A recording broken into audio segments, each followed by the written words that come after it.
What it do, fam? Today we back with another MPC 2.11 video, and what I want to talk about is note ratcheting and probability. Now before we get into that, I gotta admit y'all, I think I was wrong about it. Follow me.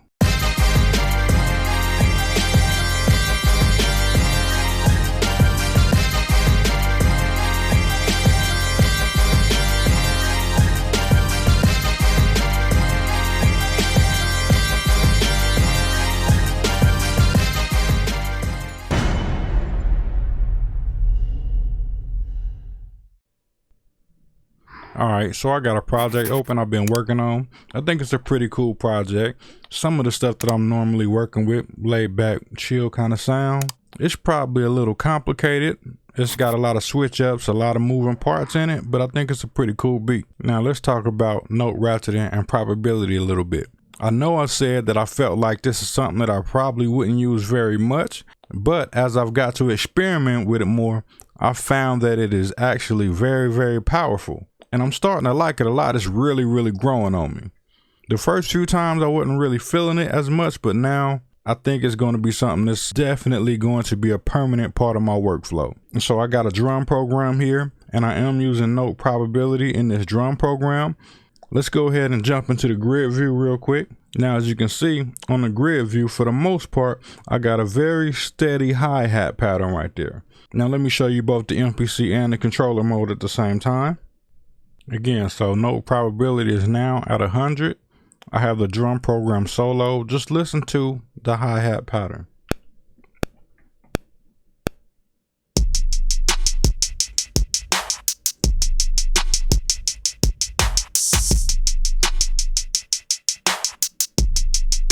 So it's not too overly complicated, fairly simple.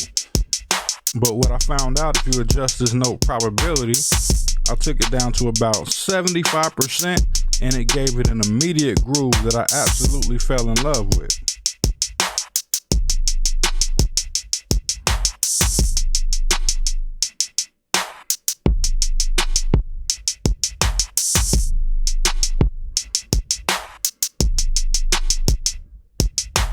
Now I have tried note probability with sounds and instruments, but I think it works best for what I like when it's done with drums and hi-hats and things like that. If you have a rapid snare pattern or something like that, this actually does give it a nice groove.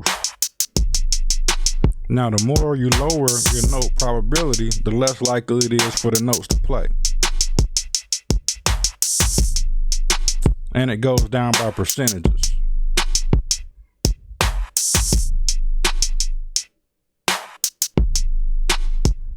Now also, if you're in the grid mode in the MPC, we'll go to grid mode right now, then it will do the exact same thing. So we're going to switch it from velocity and go to note probability.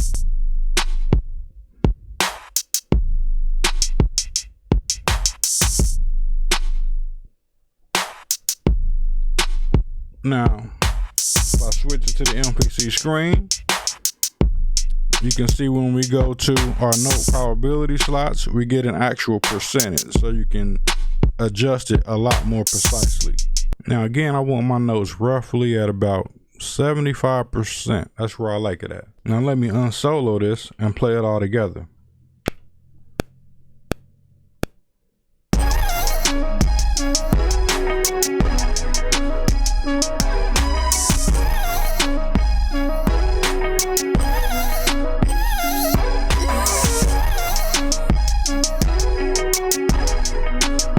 See, those hi-hats have a real nice groove. Sits in there really well.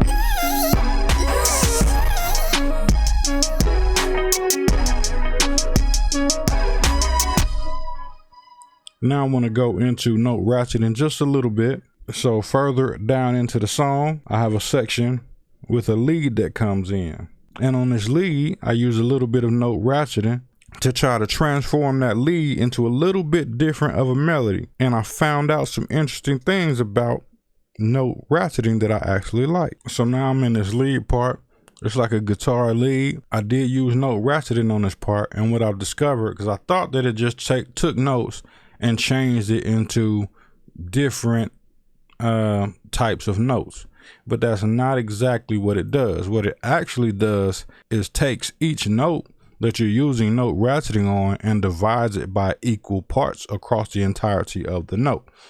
So for instance, right now, if I take this note and move the note ratcheting up by 2, what it does is take that note and it splits it exactly in half. If I move it up to 3, it takes the note and splits it into 3 equal parts. And you can go all the way up to 8. So you could turn a single note into 8 equal parts, no matter what size of the note. If it's a 16th note, you could turn that 16th note into up to 8 equal parts inside that 16th note, which is kind of crazy. I can see doing that for hi-hats or drum snares, something like that. I don't necessarily know that I would do that for a lead type sound, but I did do it and split it by 3 on this particular sound. And I'll show you the before and the after. So this is what it sounds like before note ratcheting.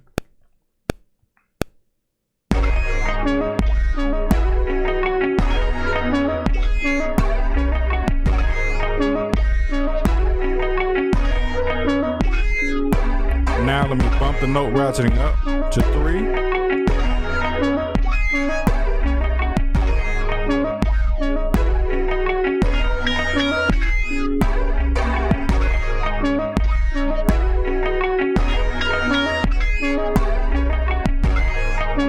I'm gonna bump it up to 4.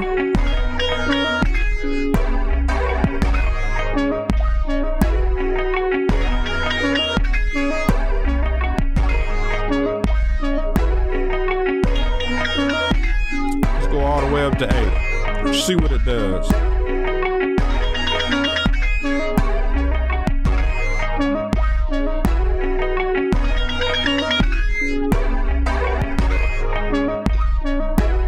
Now from the grid mode on the MPC,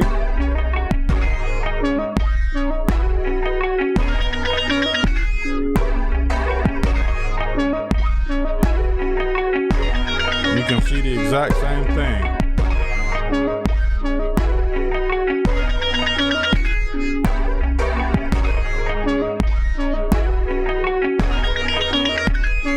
Now on the MPC again, it doesn't show you the number of times that it is ratcheting like it does on the screen if you're in controller mode, but it does snap, so you'll feel it. You can see it snapping to let you know exactly how many it is.